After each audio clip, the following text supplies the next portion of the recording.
Pernah nggak sih Anda ngerasa kejebak dalam situasi di mana semua pilihan rasanya salah? Nah, kali ini kita akan coba membedah sebuah kerangka berpikir buat menghadapi pilihan-pilihan moral yang sulit, terutama dari kacamata etika Kristen. Kita langsung aja ke intinya ya. Coba bayangin, ada Nazi di depan pintu rumah Anda, terus mereka nanya, kamu sembunyiin orang Yahudi di sini nggak? Padahal Anda emang lagi nyembunyiin mereka. Apa yang bakal Anda bilang? Nah, jawaban Anda itu langsung membawa kita ke jantung dilema etika. Dan ini bukan cuma soal teori atau bayang-bayang loh, kutipan ini merujuk pada kesaksian Letnan Kolonel Oliver North. Ini bukti nyata bahwa benturan antara berkata jujur dan melindungi nyawa itu beneran terjadi, dan konsekuensinya di dunia nyata itu besar banget. Jadi, gimana dong cara kita menavigasi situasi di mana dua nilai moral yang sama-sama penting, kayak jujur dan melindungi kehidupan, sepertinya saling bertabrakan? Nah, itulah pertanyaan besar yang akan kita jelajahi bareng-bareng. Oke, untuk bisa memahami berbagai cara pandang terhadap dilema tadi, kita perlu paham dulu fondasi dari etika Kristen itu sendiri. Apa aja sih prinsip-prinsip dasarnya? Jadi ada 4 pilar utamanya. Pertama, etika Kristen itu dasarnya dari karakter Tuhan yang nggak berubah, makanya sifatnya absolut. Kedua, ini preskriptif, artinya ngasih tahu kita bagaimana kita seharusnya bertindak. Dan yang terakhir, ini poin kunci banget, sifatnya deontologis. Nanti kita bahas lebih dalam soal ini. Nah, perbedaan ini penting banget loh. Etika deskriptif itu kayak sosiologi, cuma ngelaporin apa yang orang-orang lakuin. Beda banget sama etika preskriptif yang justru menetapkan standar moral. Dia bilang, ini loh yang benar, gak peduli orang lain pada ngelakuin apa. Dan ini nyambung ke poin terakhir tadi soal deontologi. Gampangnya gini, dalam etika deontologis, sebuah tindakan itu benar atau salah ya karena aturannya bilang begitu, bukan karena hasilnya. Bohong itu salah ya karena memang salah, bukan cuma karena bisa bikin hasil yang jelek. Ini beda banget sama etika teleologis, di mana hasil akhir bisa menghalalkan cara. Nah, disinilah inti masalahnya. Apa yang terjadi kalau aturan-aturan yang absolut dan berbasis kewajiban ini kelihatannya saling bentrok? Gimana kalau kewajiban Anda untuk tidak berbohong itu berhadapan langsung dengan kewajiban Anda untuk melindungi nyawa? Sejarah dan Alkitab itu penuh banget dengan contoh-contoh nyata yang bikin galau kayak gini.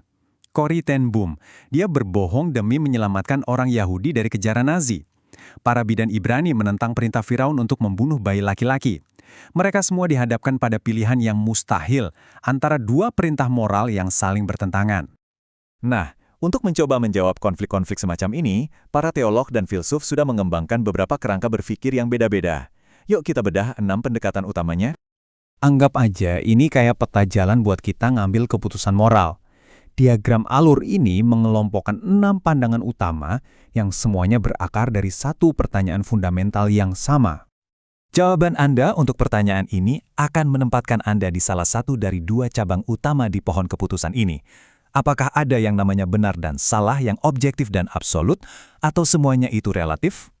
Ini dia 6 sistem yang akan kita jelajahi. 3 yang pertama, dengan cara yang berbeda-beda, intinya bilang nggak sama yang namanya hukum moral absolut. Sementara 3 yang terakhir dengan tegas bilang iya. Yuk kita lihat satu persatu. Pertama, antinomianisme. Secara harfiah artinya anti-hukum. Pandangan ini menolak semua aturan moral dari luar yang sifatnya mengikat. Keputusan itu ya dibuat saat itu juga, murni berdasarkan selera pribadi atau apa yang terasa benar di momen itu. Selanjutnya ada generalisme. Nah, pandangan ini mengakui kalau aturan moral kayak jangan bohong, itu pada umumnya sih baik, tapi itu bukan hukum yang nggak bisa dilanggar. Kalau dengan berbohong bisa menghasilkan kebaikan yang lebih besar kayak menyelamatkan nyawa, ya berarti itu tindakan yang benar. Intinya tujuan menghalalkan cara.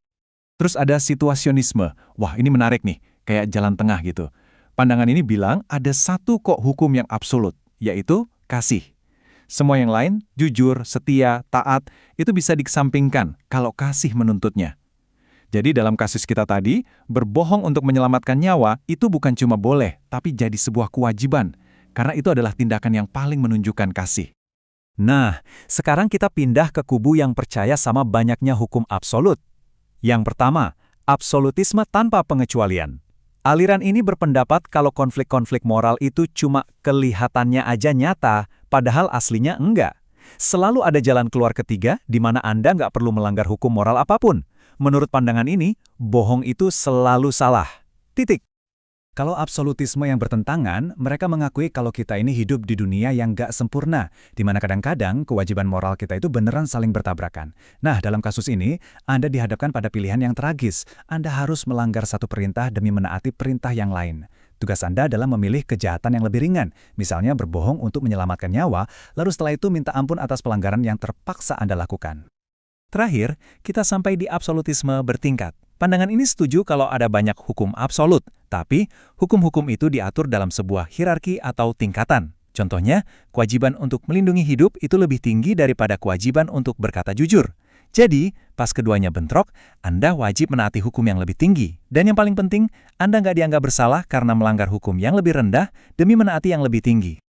Oke, jadi kita udah lihat 6 cara yang sangat berbeda untuk mendekati dilema moral yang sama.